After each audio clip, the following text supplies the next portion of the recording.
সপ্তম শ্রেণীর প্রিয় শিক্ষার্থী বন্ধুরা, তোমাদের গণিত বইয়ের দ্বিতীয় অধ্যায় অর্থাৎ অনুপাত ও লাভ ক্ষতি এই অধ্যায়ের অনুশীলন 2.1-এর 9 নম্বর যে অঙ্কটি আছে এই অঙ্কটি সমাধান করব। তো দেখো এখানে 9 নম্বরে বলা হয়েছে যে কিছু টাকা লাবিব, সামি ও সিয়াম এর মধ্যে 5:4:2 অনুপাতে ভাগ করে দেওয়া হলো। সিয়াম 180 টাকা পেলে লাবিব ও সামি কত টাকা পাবে নির্ণয় করো। তাহলে এখানে লাবিব, সামি ও সিয়ামের টাকার অনুপাত দেওয়া আছে কত? 5:4:2। তাহলে আমরা সেটা প্রথমে লিখব যে লাবিব,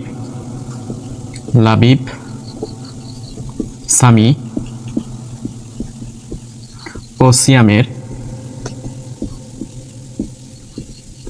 টাকার অনুপাত 5:4:2। তো এখন এখানে দেখো যে লাবিব কত? লাবিব হচ্ছে 5, সামি হচ্ছে 4 আর সিয়াম হচ্ছে 2। ঠিক আছে, তাহলে সিয়াম যদি 2 হয়, এখানে সিয়ামের টাকা দেওয়া আছে 180 টাকা। ঠিক আছে, তো 2 সমান যদি 180 হয় তাহলে 1 সমান কত হবে? তাহলে 1 সমান এটাকে 2 দ্বারা ভাগ করতে হবে, তাহলে 90 হবে। তাহলে 1 সমান সমান যদি 90 হয়, 1 অনুপাত সমান সমান 90 টাকা। তাহলে এখানে 4 অনুপাত সমান কত হবে? তাহলে 4 অনুপাত সমান 4 নং 36, 4 অনুপাত সমান 9, মানে 90 গুণ 4 সমান সমান 360 টাকা। ঠিক আছে, আবার 5 অনুপাত, এখানে 5 অনুপাত সমান কত হবে? 90 গুণ 5, 5 নং 5 40। তাহলে কত হচ্ছে? লাবিবের টাকা হবে কত? 360 টাকা। লাবিব হচ্ছে 5, তাহলে এখানে কত? 450 টাকা। আর সামি হবে কত? 360 টাকা। এটা আমরা মুখে মুখে বের করতে পারবো এমসিকিউর ক্ষেত্রে, কিন্তু এখানে লিখিত অঙ্ক। ঠিক আছে, তো লিখিত অঙ্ক কিভাবে করতে হবে সেটি তোমাদেরকে দেখিয়ে দিচ্ছি। তাহলে দেখো এখানে এই যে সামি আর সিয়াম, এখানে সিয়ামের টাকাটা দেওয়া আছে, তো আমরা কার অনুপাতের সাথে কার অনুপাত জোড়বো? দেখো এখানে সিয়ামের টাকা আছে 180 টাকা, একজনের টাকা দেওয়া আছে, তাহলে একজনের টাকা দেওয়া থাকলে সেটা থেকে আর একজনের টাকাটা বের করা যায়। তাহলে এখানে সিয়ামের টাকা 180 টাকা, তো সিয়ামের সাথে সামি যুক্ত আছে। ঠিক আছে, তাহলে সামি ও সিয়ামের অনুপাত হচ্ছে কত? এই সামি ও সিয়ামের সাথে এখানে 4:2, তাহলে সামির টাকা ইসটু সিয়ামের টাকা, এভাবে আমরা লিখতে পারবো। তাহলে অতএব সামির টাকা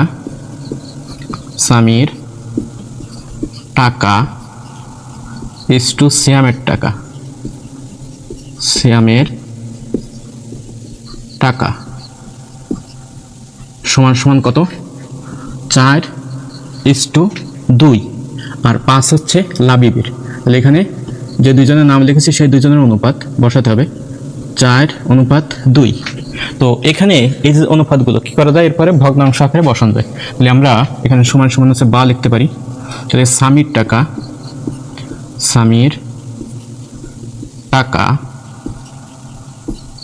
বাই সিয়ামের টাকা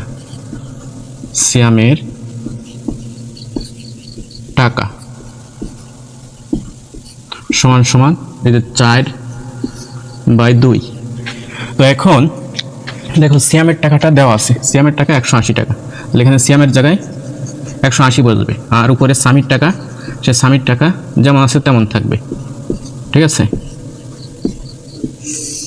সিয়ামের টাকা 180, তাহলে এখানে 180 সমান সমান 4/2। তো এখন আর গুণ করতে হবে। ঠিক আছে, আর গুণ করতে পারো, আবার এখানে 180, এখানে ভাগ আছে, ওই পাশে গেলে কী হয়ে যাবে? গুণ হয়ে যাবে। তাহলে আমরা কি পাবো? তাহলে আমরা পাবো সামির টাকা।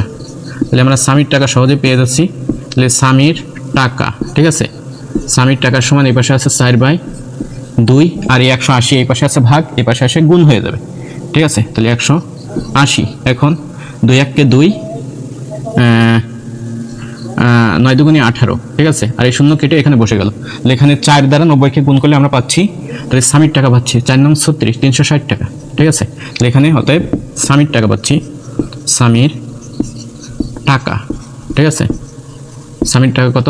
4 নং 36, আর এই শূন্য এখানে বসে গেল, তাহলে 360 টাকা সামির টাকা। ঠিক আছে, এরপরে আমাদের বের করতে হবে কার? লাবিবের টাকা। তো লাবিবের সাথে আমাদের এখানে সামির টাকা পাইছি, তাহলে লাবিবের টাকার সাথে সামির টাকা আমরা কি যুক্ত করতে পারি, সেই অনুপাত বসাতে পারি। তাহলে আমরা আবার লিখতে পারি, আবার কি হবে? লাবিবের টাকা। ঠিক আছে, লাবিবের টাকা ইস টু কার টাকা? স্বামীর টাকা।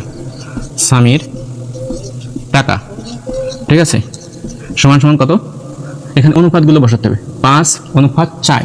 দেখো লাবিব হচ্ছে 5 আর স্বামী হচ্ছে 4, তাহলে 5:4। এখন এখানে এই ভগ্নাংশগুলো কি করা যায়? মানে এখানে যে অনুপাতগুলো, এই অনুপাতগুলো ভগ্নাংশ আকারে বসানো যায়। তাহলে এখানে লাবিবের টাকা বাই স্বামীর টাকা সমান সমান 5/4, ঠিক আছে। তো এখন আমাদের লাবিবের টাকাটা বের করতে হবে, ঠিক আছে। আর স্বামীর টাকা কত? স্বামীর টাকা 360 টাকা। তাহলে এখানে স্বামীর টাকার জায়গায় কী হবে? স্বামীর টাকা থাকবে, আর উপরে লাবিবের টাকা আছে, সেই লাবিবের টাকা বাই স্বামীর টাকা আমরা পাইছি 360, তাহলে এখানে 360 সমান সমান 5/4। আর এখানে লাবিবের সাথে 360 আছে ভাগ, ওই পাশে গেলে গুণ হয়ে যাবে। তাহলে আমরা পাবো বা লাবিবের টাকা